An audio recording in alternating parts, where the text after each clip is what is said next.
애플 아이폰 13이 다음 달 17일 출시될 것이라는 전망이 나오고 있습니다. 해외 IT 매체인 폰아레나는 웨이보를 통해 유출된 중국 전자상거래 애플리케이션 화면 캡처본을 공유하면서 이같이 밝혔는데요. 해당 캡처 화면에는 아이폰 13과 에어팟 3세대의 출시 일자는 각각 9월 17일과 9월 30일로 확인됩니다. 특히 사진 속 아이폰 13은 전작과 같은 미니, 일반, 프로맥스 이렇게 총 4가지 모델로 구성됨을 알 수 있는데요. 폰아레나의 예측대로라면 이달 31일 미디어 초청장이 발송될 것으로 예상됩니다.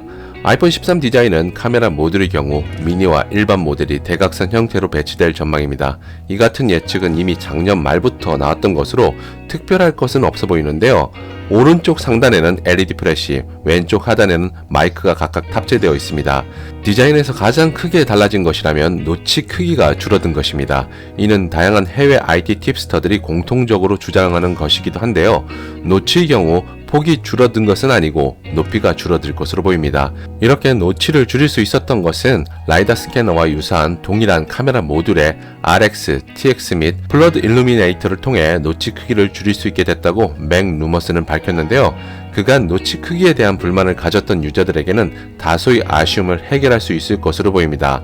하지만 접거나 미는 기술을 적용한 것도 아니기 때문에 노치 크기가 판매량 증가로 이어질지는 두고 봐야 할 것 같습니다. 두께는 전작 대비 0.26mm 정도 두꺼워진다고 하는데요. 큰 차이는 아니지만 경쟁사들이 두께와 무게를 줄이는 경향을 생각한다면 다소 아쉬운 부분이 될 수 있을 것 같습니다. 아이폰 13 스펙을 살펴보면 화면 주사율의 경우 아이폰 12에 적용될 것으로 예상했으나 적용되지 못했던 120Hz 화면 주사율을 탑재할 것으로 보입니다. 하지만 120Hz 적용 모델은 프로와 프로맥스에 한정된다고 하고요. 일반과 미니는 60Hz를 구현합니다. 카메라의 경우 렌즈가 5P에서 6P로 업그레이드 될 것으로 보이고 특히 프로 모델의 경우 해상도 향상을 위해 전작보다 더 커진 CMOS 이미지 센서 CIS를 탑재할 예정이라고 합니다. 아이폰 13 카메라 기능 중에는 달과 별을 포함한 밤하늘의 천체를 선명하게 찍을 수 있을 것이라고 하는데요. 그와 함께 세로 모드 동영상 촬영 후 피사계 심도를 원하는 대로 변경할 수 있는 기능도 들어갈 것으로 보입니다. 카메라 줌 기능도 이전보다 개선되었다고 하고요. 모든 모델에 센서 시프트 안정화 기술이 적용되어 사진 촬영 시 흔들림을 최소화할 수 있을 것으로 기대됩니다. 센서 시프트 안정화는 카메라 렌즈가 아닌 이미지 센서를 움직여 흔들림을 잡아주는 기술을 말합니다. 야외에서 사진이나 영상 촬영 많이 하는 분들에게는 유리한 기능이 될 것 같고요. 배터리 용량도 전작보다 최소 200에서 600mAh 더 늘어날 것으로 전망됩니다. 아이폰 13은 전작의 사용시간이 짧은 불만을 늘어난 배터리 용량으로 어느 정도 해소할 것으로 보이고요.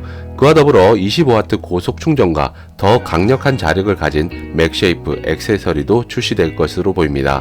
또한 주인도 못 알아보던 페이스 ID 기능도 대폭 개선될 것으로 보이는데요. 사용자가 마스크를 착용한 상태에서 얼굴 인식으로 잠금 해제가 가능한 기술을 개발 중이라는 외신 보도가 있습니다. 하지만 안드로이드에는 이미 마스크 착용 상태에서 얼굴 인식을 통한 잠금 해제가 가능한 상태라 특별한 기술처럼 여겨지지는 않습니다. 다만 기미설인 안경을 낀 상태에서도 페이스 ID 잠금 해제를 할 수 있는 기능을 테스트 중인 것으로 보입니다. 이 같은 사실은 유명 IT 팁스터인 존 프러스를 통해 공개되었는데요. 사진 속 아이폰은 올해 초 공개된 아이폰 13 모델 렌더링 이미지와 일치합니다. 하지만 아이폰 13에 장착할지 여부는 미지수인 것으로 알려지고 있는데 최종 키노트를 통해 적용되었는지 여부를 확인해 보는 것도 키노트 시청의 재미를 더할 것 같습니다. 그리고 그간 아이폰 13에 적용될 것이라는 이야기가 많았던 디스플레이 지문인식 터치 ID 기능은 탑재되지 않을 것이라고 하는데요. 이 같은 소식은 블룸버그 통신 마크 거먼 기자의 최신 뉴스레터를 통해 알려왔습니다. 뉴스레터에는 그간 애플이 디스플레이 지문인식 터치 ID 기능을 테스트했지만 올해는 성공하지 못할 것이라고 했는데요. 어느 시리즈가 될지 모르지만 장기적인 관점에서 디스플레이 지문인식 터치 ID 기능을 테스트하고 있는 것으로 알려지고 있습니다. 애플은 아이폰 13 발표를 앞둔 시점에서 폭스콘 인력 충원이 급하게 이루어진 것으로 전해지고 있는데요. 지난달 말 발표된 애플 실적 보고서에 따르면 아이폰 판매량이 2분기가 지난 시점에서 지난해 대비 50%가량 늘었고 매출 역시 395억 7천만 달러에 달해 아이폰 13 출시 전인데도 불구하고 수요 강세가 이어진 것이 인력 충원이 이루어진 배경이라고 알려지고 있는데요. 이미 새로운 폴더블폰 시리즈를 출시해 상당한 인기를 얻고 있는 삼성에 맞서 아이폰 13이 빅히트를 칠 수 있을지 키노트가 그래서 더 궁금하고 흥미있게 시청할 수 있는 콘텐츠라 생각합니다. 개인적으로 아이폰 13 키노트의 핵심이라면 카메라 성능을 꼽을 수 있을 것 같습니다. 현재 스마트폰 기술이 접거나 돌돌 많은 기술 외에 카메라 성능에 초점을 맞추고 있습니다. 이는 현재 카메라 시장의 주류라 할 수 있는 DSLR과 미러리스 등을 뛰어넘어 스마트폰이 주류로 자리 잡는 과도기라고 할 수 있는데요. 그래서 이번 키노트에서 카메라 성능이 가장 궁금하기도 합니다. 평소 영상이나 사진 촬영 많이 하는 분들이라면 여기에 초점을 맞춰 시청하는 것도 좋을 것 같은데요.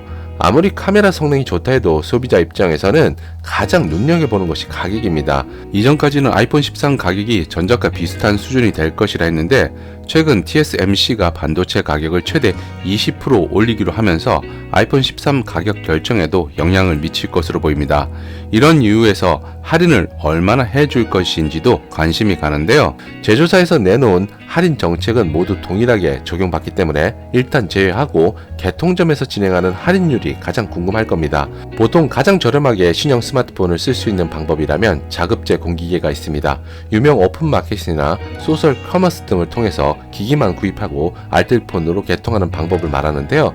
물론 이렇게 쓰면 약정이나 다른 제약 없이 마음대로 편안하게 쓸 수 있습니다. 하지만 초기 기기값 부담이 만만치 않은데요. 기기값도 그렇지만 요금제도 기존 통신사 대비 알뜰폰 무제한 요금제가 아주 매력적인 것은 아닙니다. 지금부터는 광고인이 보기 싫다면 그냥 패스해도 좋고요. 광고라고 하지만 아이폰 13을 어떻게 저렴하게 구입하는지 평소 궁금했을 겁니다. 오늘 소개해드릴 곳은 45만 명이 넘는 회원들이 활발하게 핸드폰 시세표와 구매 정보를 공유하고 있는 여커폰 카페입니다. 여기가 유명해진 것은 휴대폰 성지라 그런데요. 보통 성지라고 하면 지역 구분 없이 저렴하게 폰을 판매하고 있는 곳을 가리킵니다. 하지만 집과 거리가 너무 멀면 이동이 만만치 않은데요. 여커폰의 경우 전국의 정보를 모두 얻을 수 있어 유용합니다. 실제 카페를 보면 시세표가 나오죠. 이걸 확인한 뒤 성지 구매 후기 게시판으로 이동해 좌표를 확인하고 네이버 검색창에 좌표를 입력하면 해당 대리점 위치를 확인할 수 있습니다. 이렇게 해서 원하는 스마트폰 모델을 구입할 수 있는데요. 아이폰 13도 사전 예약이 가능하고 할인율도 아이폰 12와 비슷할 것으로 예상됩니다. 이런 이유로 이번 아이폰 13을 저렴하게 구입해 사용할 생각을 가진 분들이라면 간단하게 좌표 검색을 통해서 구입하면 좋을 것 같고요. 그 외 다양한 스마트폰을 저렴하게 구입할 수 있다는 것이 여커폰의 가장 큰 매력이고 직접 오프라인 매장을 방문하기 때문에 온라인에 익숙하지 않은 분들에게도 친근하게 다가올 것 같습니다. 여커폰에는 매일 실시간으로 시세표가 업데이트되고 있으니 스마트폰 교체를 생각하고 있는 분들이라면 꼭 기억해둬야 할 카페가 아닐까 싶네요.